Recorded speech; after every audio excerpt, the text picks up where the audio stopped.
ang hihingin natin, enter your, sabihin natin, average. So, hingin natin yung average ng isang student and palitan lang natin average yung variable natin. Same pa din, integer ang gagamitin natin or sabihin natin siguro double naman. So, palitan natin to ng next double. Kasi double na yung ginagamit natin. Now, after that, ang next na gagawin naman natin is tatanungin natin siya kung varsity player ba siya. So, copy natin to.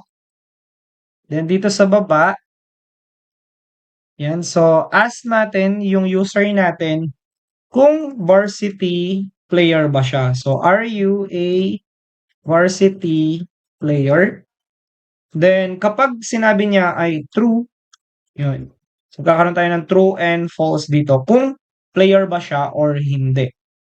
Okay? So, dito, set natin siya as boolean since true or false siya. So, dito naman ay next boolean yung gamit natin. Okay. Now, after that, so, itong average, papalitan natin siya ng varsity. Kasi hindi pwedeng same variable yung dalawa natin.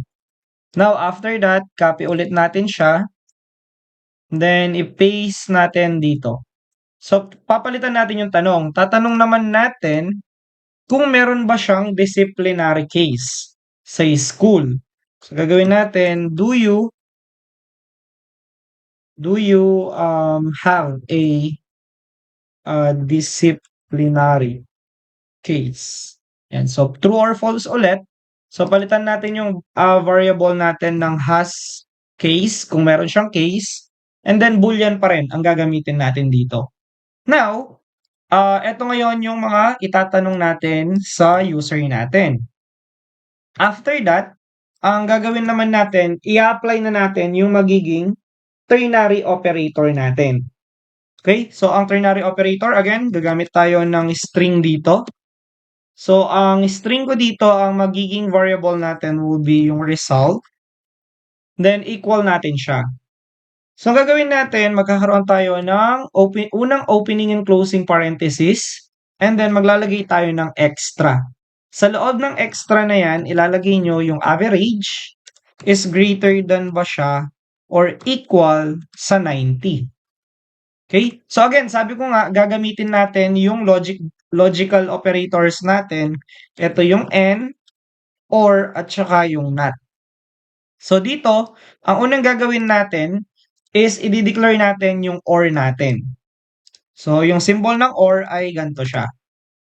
Then after that, ang gagawin natin, call out natin si varsity. So yung first condition natin ngayon, i-check natin kung ang average niya ay greater than equal to 90 or varsity ba siya. Yun yung unang i-check natin. So after that, ang next na logical operator na gagamitin natin is yung n. So n. So i-declare natin yung n, tapos has case. So yung has case natin, gagamitin natin yung not. So exclamation natin siya ngayon para magamit natin yung not logical natin. Okay? So ngayon, since sabi ko nga ternary operator ang gagamitin natin, maglalagay ako ng question mark dito. So ito yung unang condition natin. Kapag na-meet natin yung mga condition natin dito, and since n yung ginagamit natin, so ibig sabihin, both values should be true. So yun yung rule ng n natin. Now, kapag true lahat yan, ang gagawin natin, qualified for scholarship. So, yun yung gagawin natin. Next naman, next condition natin, magkakaroon tayo ng colon dito. So, sa next condition natin, ang gagawin natin is sasabihin natin not qualified for scholarship. And then, ang gagawin natin, semicolon dito. Okay? So, ngayon, eto na yung ternary operator natin. So, ang next step na gagawin na lang natin is ipiprint natin yung mga answers natin. So, gagamit tayo ng system.out dito. So, lalagay natin siya dito. Yan. Aside from that, gagamit tayo ng ln. So, gagamit tayo ng ln and then opening and closing parenthesis and then lalagay natin yung average natin. Okay. So, sa average grade natin, ipiprint lang natin siya. Yan. And then, ang gagawin natin, maglalagay lang tayo ng plus. Then, i-call out natin yung average na variable natin. Then, copy ko lang and then paste. So, dito, ang gagawin natin, tatanungin natin, ipiprint natin, varsity player. So, ang variable natin will be varsity.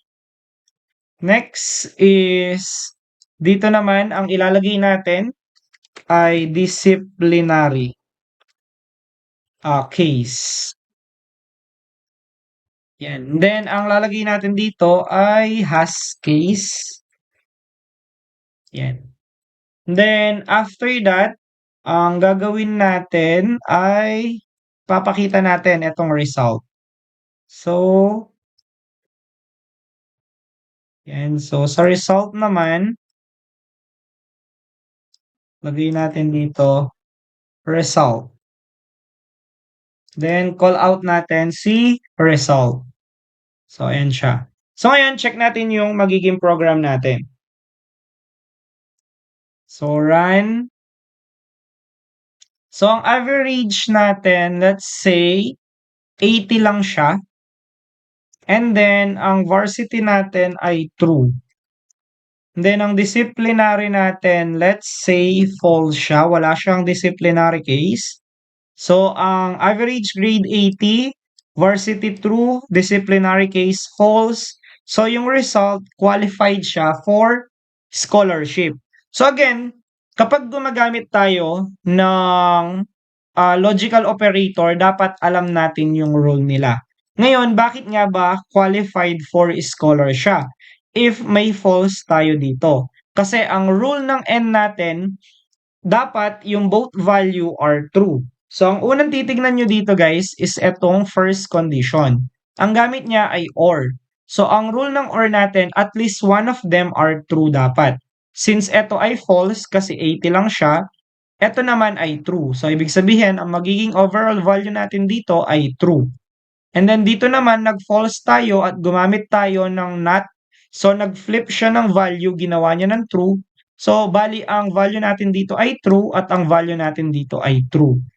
So, ang naging answer natin ay both value are true. So, qualified for scholarship siya.